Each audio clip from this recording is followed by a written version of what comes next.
Hello everyone, hello my little dyslexia community, Norda is here and welcome in new episode of Real Talk with Norda. Today my dear guest is Kathleen. She's 39 years old and lives in USA. She was diagnosed with dyslexia at the age of 7. Her parents and tutors supported her on her journey. She's a teacher and she works with dyslexics. She loves to swim, spend time with family and being outside. And she loves to talk about the advantages of being dyslexic. In the future, she wants to find a way to help more people to better understand dyslexia. Hello, Kathleen, how are you? Good. How are you? Good. Thank you for being here. Are you ready for my questions and for Real Talk with Norda? Yes, I'm so ready. And thank you so much for having me here today. I'm so excited to share this information with everybody. Thank you for being here. My first question for you is dyslexia and your school time. What kind of struggles did you had in school and those things, basics? Okay, so in the first grade, or when I was really young, before I was diagnosed with dyslexia, I couldn't read or spell at all. I still remember sitting at the table with the teacher and she would point out the word I. And then she would help me read the rest. And then I would be in the next sentence. And she's like, they match.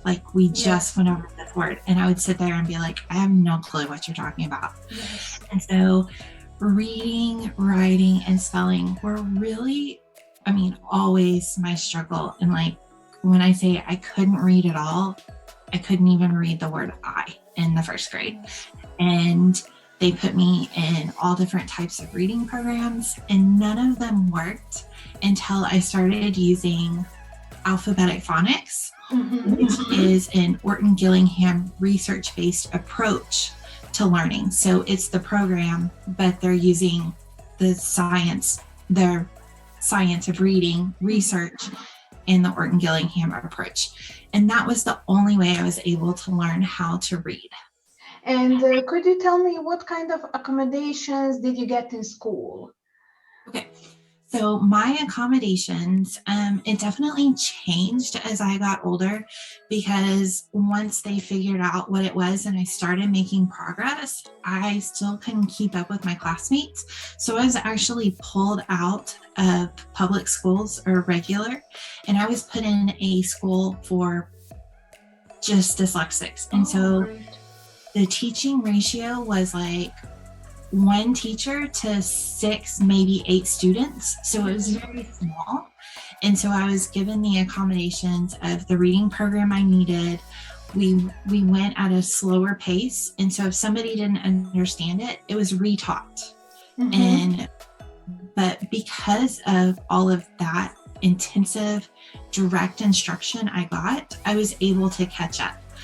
And then I was actually put back into regular in high school. And that's where the accommodations really came into place. And so the big ones that I took advantage of was I had my parents read the text to me. And actually I learned that if I'd read the text twice, I did much better. So I had a tape recorder, and we had lots of little tapes, and I would tape record it when my parents read it because they didn't have time to read it twice. Yeah, this dates me because I'm talking about tape recorders, but that's okay.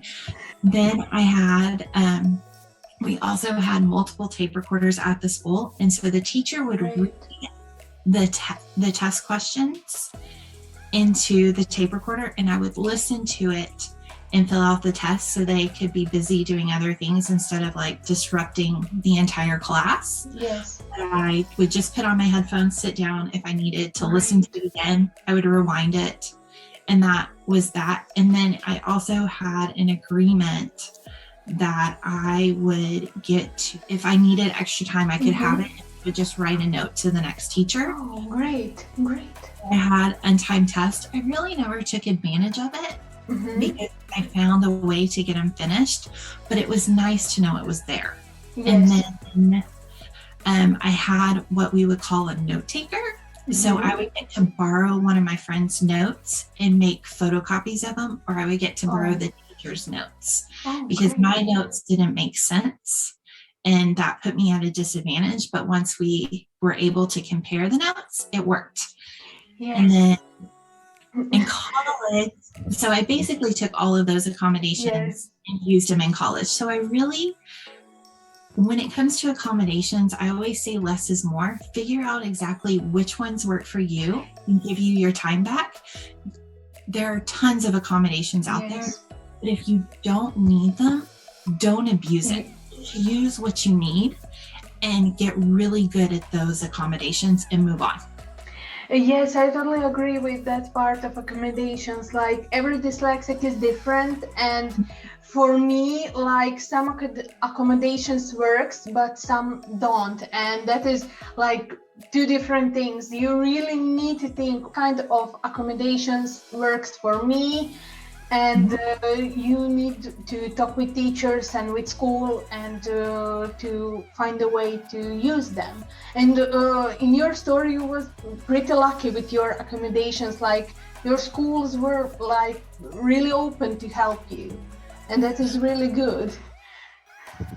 I'm not gonna lie, it was a struggle, and that's things I talk about. I know we don't have time to go into deep dive about that, but it was absolutely a struggle. It took a lot of parent advocacy from my parents, then speaking up to get it. So it was a struggle, but once they were put into place, life became much easier. Yes, and could you tell me, like, dyslexia and your emotions? Did you struggle with your mental health, and how do you stay motivated? So growing up, my parents knew about advantages, but I guess they never shared it with me. And so I had no idea that there were advantages to being a dyslexic. All I knew was what I couldn't do. I couldn't read, I couldn't write. I watched all my classmates finish their assignments in like 5 minutes, and I'm still on question 1. And it was heartbreaking. And I mean, because we're very observant as a dyslexic, we know what's going on around us. And so to sit there and to watch exactly that, it gets so frustrating and so overwhelming. And so really, truthfully, I think looking back on it, I just found that like school was hard, but at the end of the day, I would get to go do what I enjoyed, which was like dancing. I loved dancing growing up and doing fun things. But then I would also, that advantage, sometimes I feel like it's an advantage and a curse, just being so determined, like played a huge factor in that. I was like, I'm going to figure this out. I'm going to make it work. Because my parents pointed out like famous dyslexics and what they had gone on to do, like Albert Einstein, and some of the famous inventions. And I was like, I'm going to find a way to leave a footprint. And I just got it in my head that, yes, I'm going to struggle. This is going to be harder, but I'm going to do it. And so, I mean, back when I grew up, we really didn't talk about mental health like we did. But I know looking back on it, it was hard. Like, it was very hard. And like looking at it from now till then, I know that my mental health has changed because I've realized like what I'm good at, and that looking back on it, since I've discovered all the advantages of dyslexia, looking back at little things that, oh, I really was able to do that and nobody else was. And that has been so uplifting. And so I feel so much better that, yes, I can't do that. And no, I can't write a blog post, or no, I can't write. And I still struggle with that. But when you said that, we are just concentrate on that negative part of dyslexia. And when you concentrate just on that, you don't see like your good sides and your strengths, and people are just in that. And when you start to learn about dyslexia, you realize that, oh, I was really good in this and this, but I didn't notice that because my mind, my work and everything was just concentrate on my struggles, and that is sometimes really hard for us. And can I ask you, how do you stay motivated today? How do I stay motivated today? Honestly, I focus on the strengths. I know that there are things that I can't do. And since I've started this business, I have to write. And I know that my husband looks at me and he's like, you are running this business and you have to write, you have to do this. And he's like, and you're not good at that. So why are you doing this? And I was like, I'm focusing on like the outcome, and I will find a way to make it easier. Like, I don't have a blog for a reason. I can't write. I don't want to be criticized because I can't write, but I can show up on a video and talk about it all day long and give you the same information without writing it. Yes. And so I know what I'm capable of, and I know what I will struggle with. And so I find a way to make my advantages work for me. Does that make sense?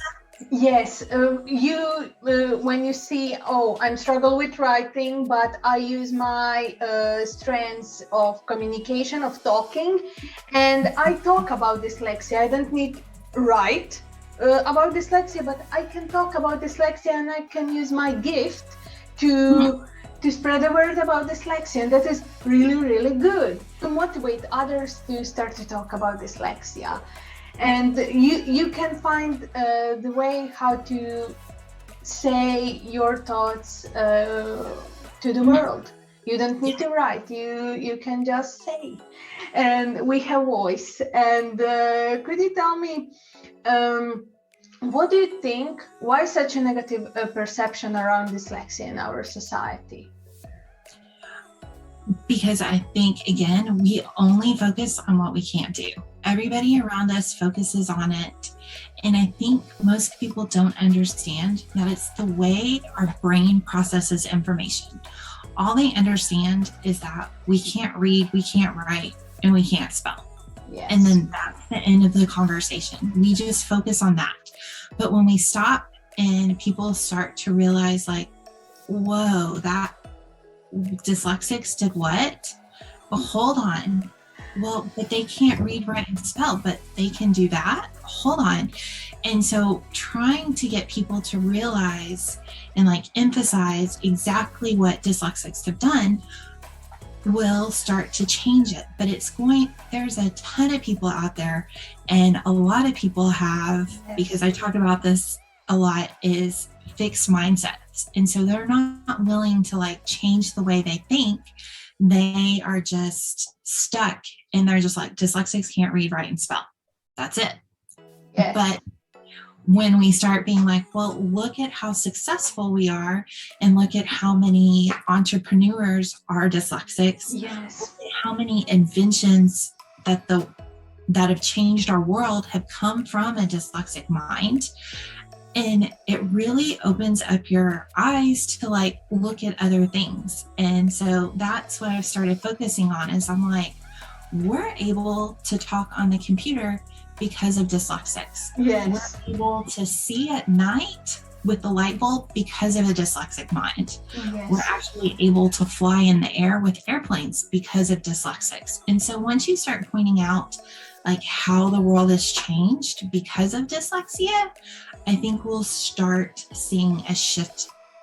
Good. Yes, we can't read, write, spell. We have difficulties with that, but we can do some other things. And that is like really important to know. And what do you think, what we need to do to change that negative perception? What is for you like one most important thing to do? Like if we start to talk about that, we can make book and list about that, but just one thing, what do you think, what we need to do to change that negativity? I mean, for me, it's all the dyslexics that are coming out of the woodworks after they make it and saying, hey, I'm a dyslexic. I think is slowly changing it, because we've got so many famous dyslexics out there, and some of them have like hid it for quite some time. I remember when Jennifer Aniston came out with saying that she was a dyslexic. She actually was quite successful. And then, by the way, I have dyslexia and I'm where I am today because of it. And some of the other ones, and the list of famous dyslexics keeps growing, and helping realize like, wow, this scientist changed the world and they're a dyslexic. Or Yes. I mean, I think what blows my mind right now is Shark Tank and how many of the individuals Yes. Shark Tank and that have been successful entrepreneurs are dyslexic. And I think Yes. at least 3 of them are. And just to listen to them talk about it. And I think for me, the thing that bugs me the most is we've learned, I know for me, this is like one of my ultimate pet peeves, is dyslexics know how to work hard, like really hard. But everybody else around us doesn't work that hard. And sometimes it just drives me crazy that I have to work so hard to get to where I am. And everybody else just shows up and they're at the same place.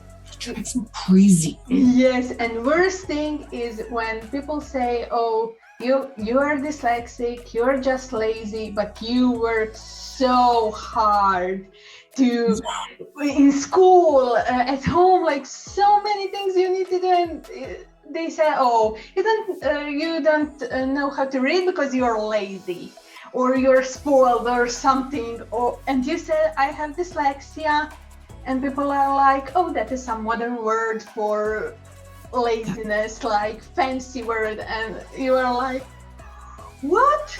Like, and that is sometimes really frustrating. And could you tell me, did you ever get bullied because of your dyslexia? Not now, but maybe I probably didn't pay attention to it if it did happen. Mm-hmm. I mean, I think when it would have affected me, I was pulled out because it happened so early on. And then I went to private school, and everybody there, we were all there for a reason. And so we built some strong relationships. And then I went on to college. But again, my college had a huge support system in place for dyslexics. And there were times that, maybe not me myself, but I would see others, but that was because they weren't trying. They weren't working hard. Like they were using the system we had in place as a crutch. And like I could see it, everybody else could see it. And so it was just frustrating to some because you've got a group that works really, really hard with dyslexia. And then you've got others that are like, I've got it and I've got all these accommodations, but that doesn't matter to me. And they kind of like just skate by and not use it. Yes.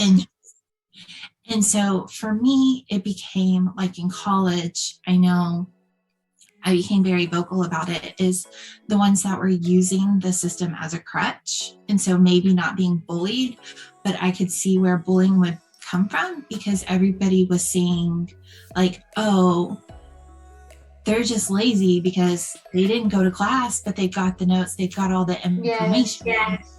And so I can see where sometimes the bullying and like the frustration from other people can come from when we're not all in this together and not everybody works as hard. Yes, and you are a teacher, and could you tell me what kind of influence dyslexia have on your job? I would say with the compassion and like being able to relate to them and like explain like I totally get it. So being very empathetic has helped because when they're about to break down because they're so frustrated and nothing's making sense. The compassion piece comes in. Is it hard to do certain pieces with the teaching as a dyslexic? Absolutely. But then again, other pieces come really easy. And so being able to relate to the students, I feel like has given a huge advantage in being able to share like, hey, I'm right there with you. I went through the exact same thing. And look, I'm sitting on this side. I now have 2 degrees. I've worked really, really hard. And if you do the same thing, you can. Yes. And could you share with us, like you do tips and tricks, you really talk about that. Could you share with us your dyslexia tips and tricks in your life, like in learning and organization? Just few of them. Okay. So since we're getting ready to go back to school, my favorite organization tip is color code. I love to color code every single subject a specific color. And in fact, I've gotten to the point where like specific subjects are always the same color. Like for me, math is always red. So if I saw a red notebook or anything, I knew it was math. Science was always green because growth. And so anytime I would see my green notebook or anything like that, it hands down made it so much easier because I knew I'm off to science class. I need to grab all my green stuff, or I'm off to whatever color. I loved color coding. It was the best organizational skill I had. I'm also, this dates me, I'm a paper pencil person, but for me to be productive, and it's right here, literally write down everything, and it's in pencil. And so doing it on the computer, I'm not as successful, but when I take it to paper pencil, I do much better. And then the other thing I've learned is time management tips. So that my 2 favorite are, and it's the weirdest thing, but it's called Eat the Frog.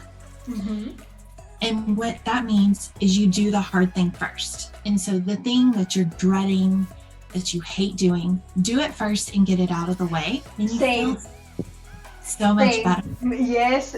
First, when I learn something, I take hardest subject, like some really big chapter or something, and after that I take something easy to rest my mind and those things. That is really good thing to do. First hard, then some easier. Yes. Absolutely. And then the other thing is I only pick 3 tasks a day. I end up doing more, but I only assign myself 3 tasks a day to do. And that really helps because once you finish those, you feel so productive and so happy and accomplished. And so but the one big thing that I feel like my dyslexia helps me with on a regular basis is asking this simple question. When I get overwhelmed, I literally sit back and ask the question, how can I make this simple? Yes. And sometimes it takes a while to get the answer, but once I get that answer, it becomes so much easier. And so just sitting back and going, how can I make this simple? Or how can I break it apart has literally helped me. And sometimes I go through that process when I'm working on a project or helping something multiple times. I'll literally be like, okay, here's the information. Now, how can I help other people understand it? Yes. And could you tell me how do you deal with your dyslexia now? Like what kind of attitude do you have on your dyslexia, positive or negative one? I have a positive one now. It's definitely taken a long time to get there. Same. It's a really long time to get there.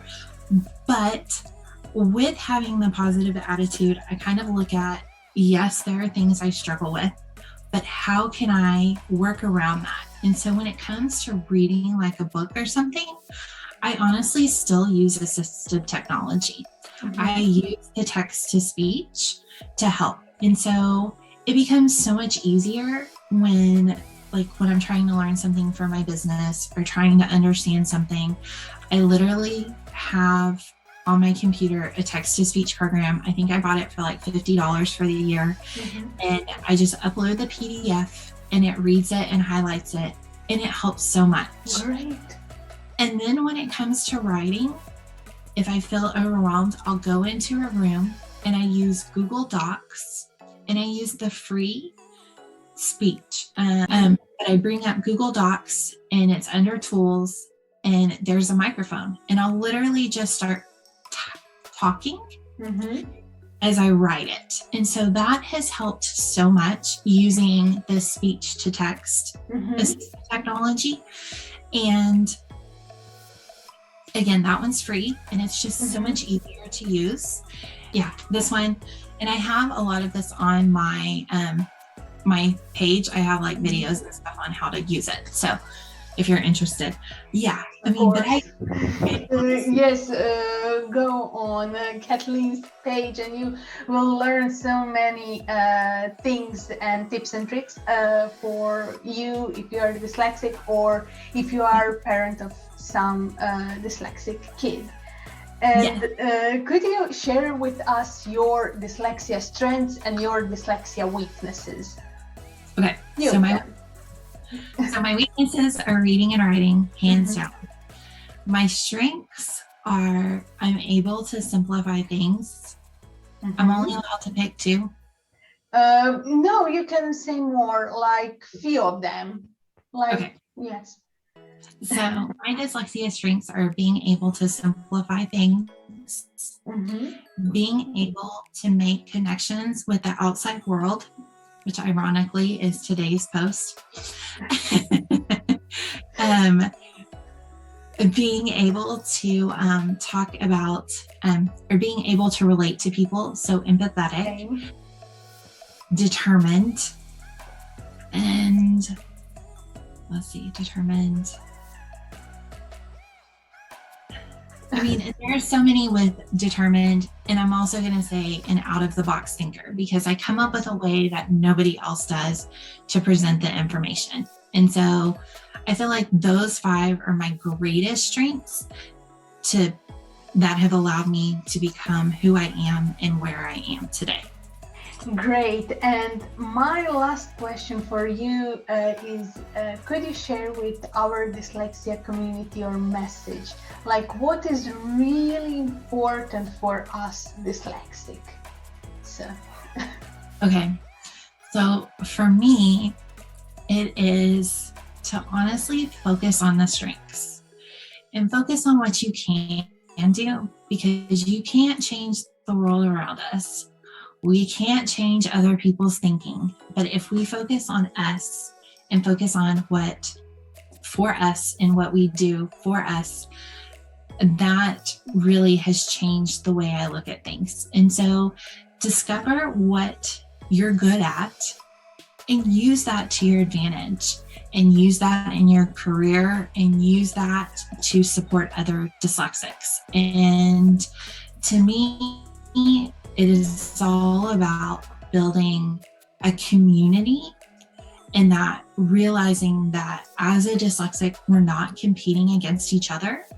We are here to uplift and support. So once you start taking away, oh, she's my competition or this, but we're actually all on the same team, is when it really starts to change. And so that's one of the things I've loved about the dyslexic community, is coming in from the business world and everywhere else, everybody like competes against each other. And then when I started my page, like, you were the first one to share my information. You literally, like, I was like, wait, what? I was like, she just shared my information? She shared what I had to say? Like, that was so awesome. Like, you made my day. And like, oh, thank you. Thank you. Everything for me. And I was like, whoa, this is awesome. And I just love how supportive this community is. And that's what I want people to realize, is that together we can all come together and make a huge difference. Yes, and dear Kathleen, thank you so much for being part of Real Talk with Norda. I really wish you all the best and lots of success in future. And yes, just keep going and share your dyslexia story on your account. You're doing a really amazing job. Well, thank you. And my little dyslexia community, don't forget to stay positive and keep going. Until next time, bye.